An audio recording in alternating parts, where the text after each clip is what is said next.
On dirait bien que c'est aujourd'hui. Le jour où je décide de montrer ma sale ganache sur le YouTube.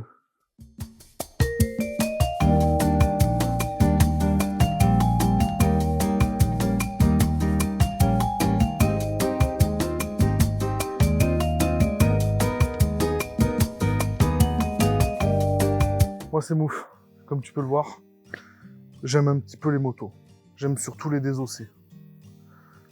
J'aime beaucoup les motos. Le but de cette chaîne YouTube, ça va être de montrer mes conneries, montrer comment j'apprends la mécanique. En aucun cas, ce sera de faire des tutos. Je connais pas tout. Je connais même presque rien, en fait. Pour ça que je commence par des motos, comme ça. Ça, c'est une ER5. C'est le sujet de la vidéo d'aujourd'hui. Je tente une restauration quasi complète de cette ER5. J'ai aussi deux autres motos. J'ai une FJ 1200 Café Racer que je suis en train d'essayer de retaper. Ce sera le sujet d'une autre série de vidéos.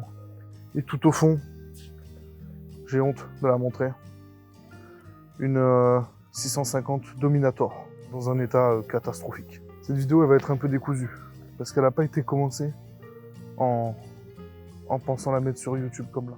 Du coup tout le début, en fait c'est des stories Instagram. Cette moto je l'ai dépouillée, j'ai enlevé tout le haut moteur et j'ai refait au propre tout le haut moteur.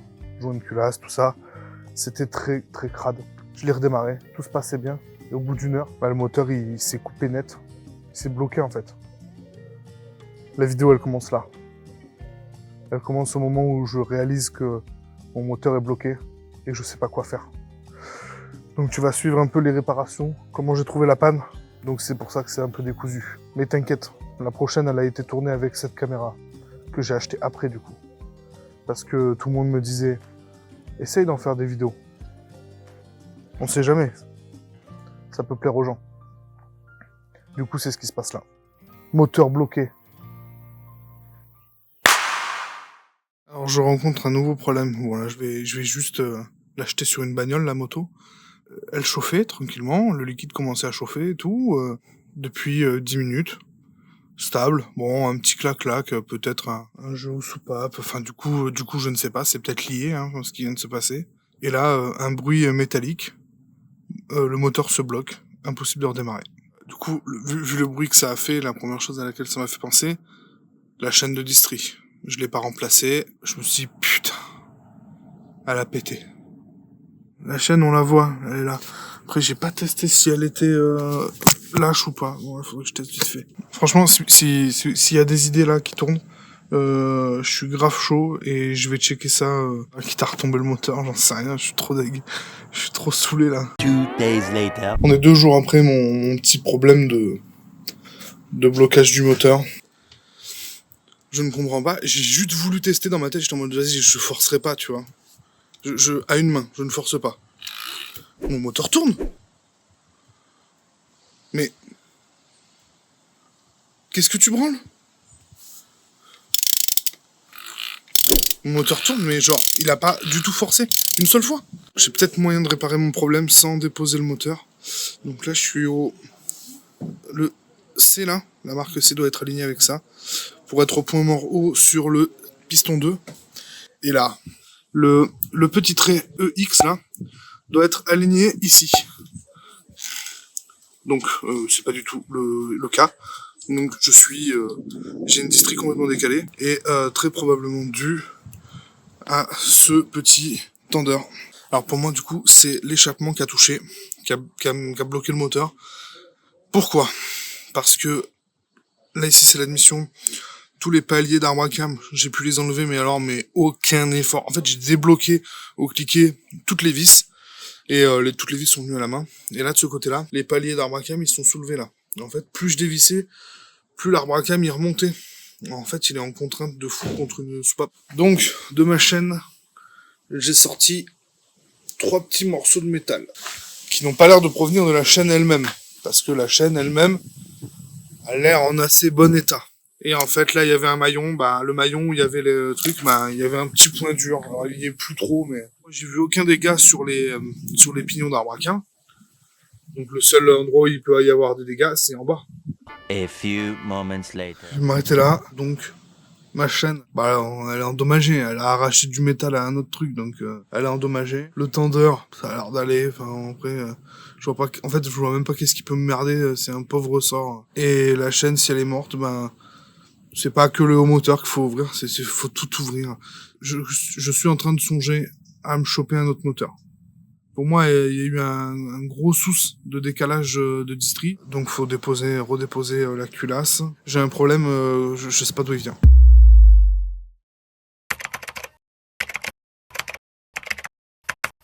Comme je l'ai dit juste avant, j'ai donc acheté un nouveau moteur sur Le Bon Coin, hein, et c'est le seul qui était pas trop cher dans le coin. Donc je l'ai acheté. Et en fait, j'ai passé une bonne journée à l'inspecter pour essayer de voir si je pouvais le remonter en lieu et place de mon moteur, quoi. De mon moteur actuel. Et dès que tu l'ouvres, bah, quand tu vois de la miette comme ça... Bon, l'huile, elle est pas belle, mais l'huile... Enfin, j'ai vu des moteurs avec de l'huile dégueulasse. Donc ça, c'est pas trop grave, mais là, il y a de la miette. Il y a des bouts de pâte à joint, tu vois. Là, on voit la chaîne du démarreur, le pignon du démarreur. Là, c'est une pièce de refroidissement. Je sais pas comment elle s'appelle, mais il y a le Calorstat dedans. Et tu vois, les deux joints, déjà, ils sont morts. Ils sont censés être tout en bas. Et là, c'était monté tel quel. Prêt à démarrer, hein, pas de souci. Hein. Et quand j'ai regardé le haut, alors, sur le coup, rien ne m'a choqué. Les arbres à câbles, là, tu vois, c'est la première chose que j'ai regardé. Sur mon moteur actuel, ils sont défoncés. Là, ils sont en bon état, je vais pouvoir les récupérer. Par contre, ils sont montés à l'envers. Admission sur l'échappement et échappement sur admission. Donc autant te dire que quand j'ai essayé de le tourner, hein, il a pas tourné longtemps. En fait, il a fait un quart de tour bloqué. Un quart de tour bloqué, voilà, terminé. Et en plus, tu vois, j'ai même pas les mêmes bougies. Enfin, c'est une belle merde, ce moteur. La différence de résistance entre les deux moteurs.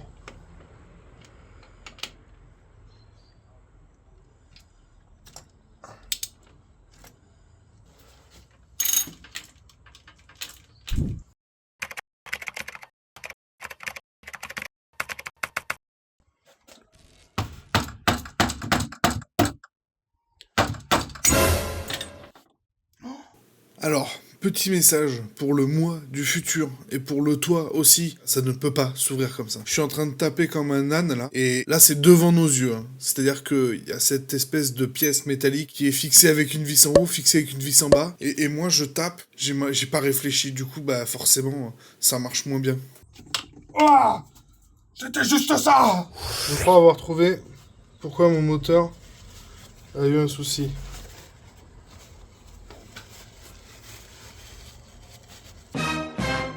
Que toi.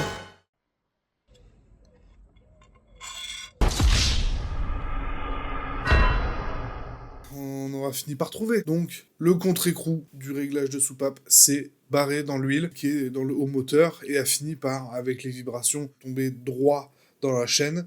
Ça s'est enroulé en bas dans le vilebrequin et ben, forcément, ça a décalé la distribution. Ce qui fait que là, normalement, toutes les soupapes sont tordues. Donc, il faut changer tout ça. Ça va fonctionner.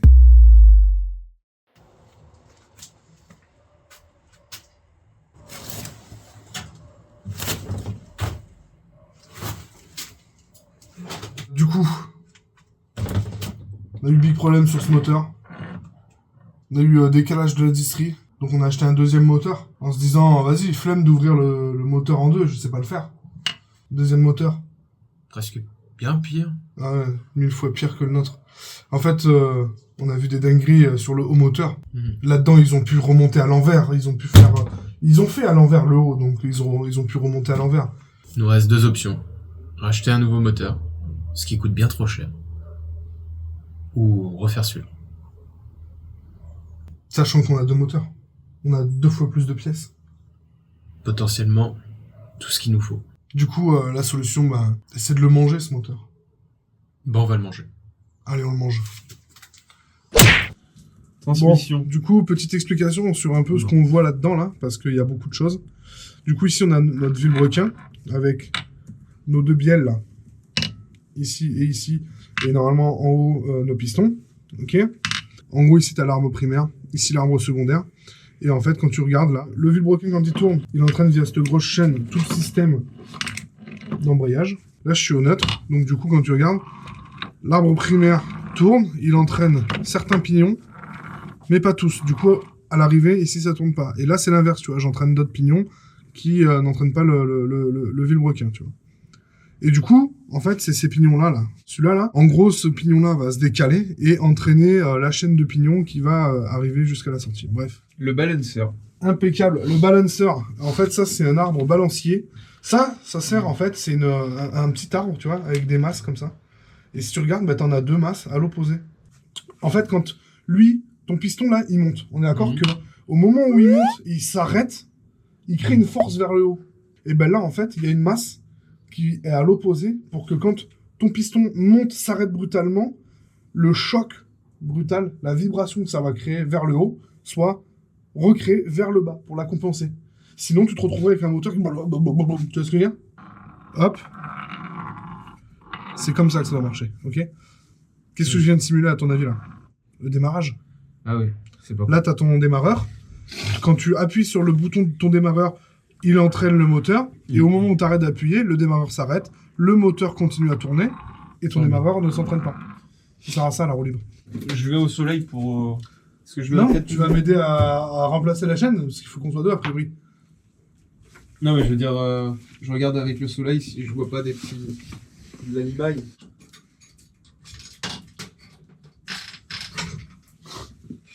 Après, je pense qu'il a été monté... il a été démonté au moins 2 fois. Ah, Théo. Ah ! Ouais, mais bon. Du coup, je peux peut-être un... Non ! Ah, bah... Ah oui, mais c'est ce que je te dis. En fait, c'est ça qui est...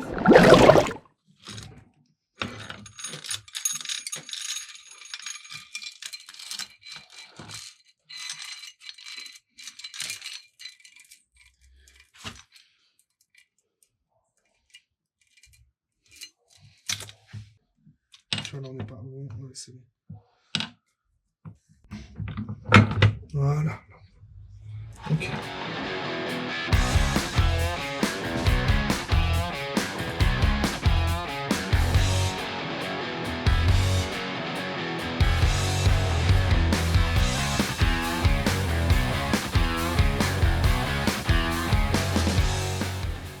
Bon, voilà, juste rapidement, je viens d'enlever l'arbre secondaire parce que j'ai besoin de nettoyer. Donc je l'ai juste enlevé, je vais le remettre tel quel. Et voilà comment fonctionne du coup la sélection de vitesse. En gros, on a les pistes avec les vitesses là. Et ici, on a les fourchettes de changement de vitesse. Quand tu viens ici, sur l'axe là, tourner ça, en gros là, vous avez vu ici, il y a un petit doigt là. Qui est... Ce truc là, il est lié à la fourchette. Vous voyez, quand je bouge là,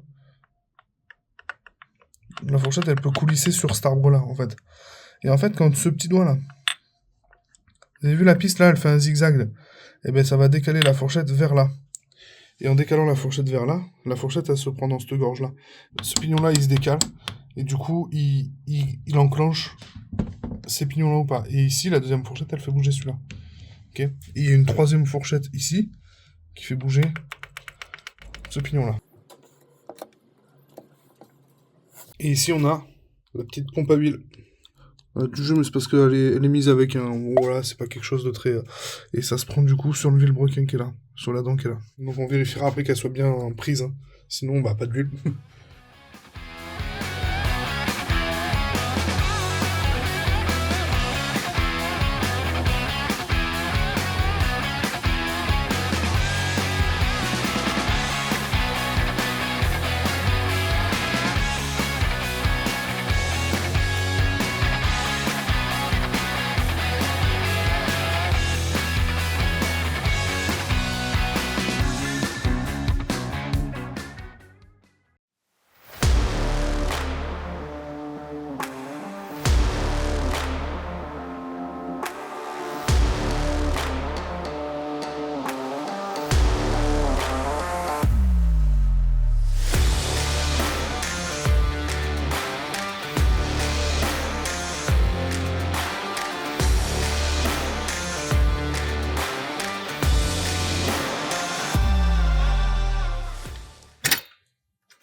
Ok, pour l'instant, c'est bien. Oh, les shakes.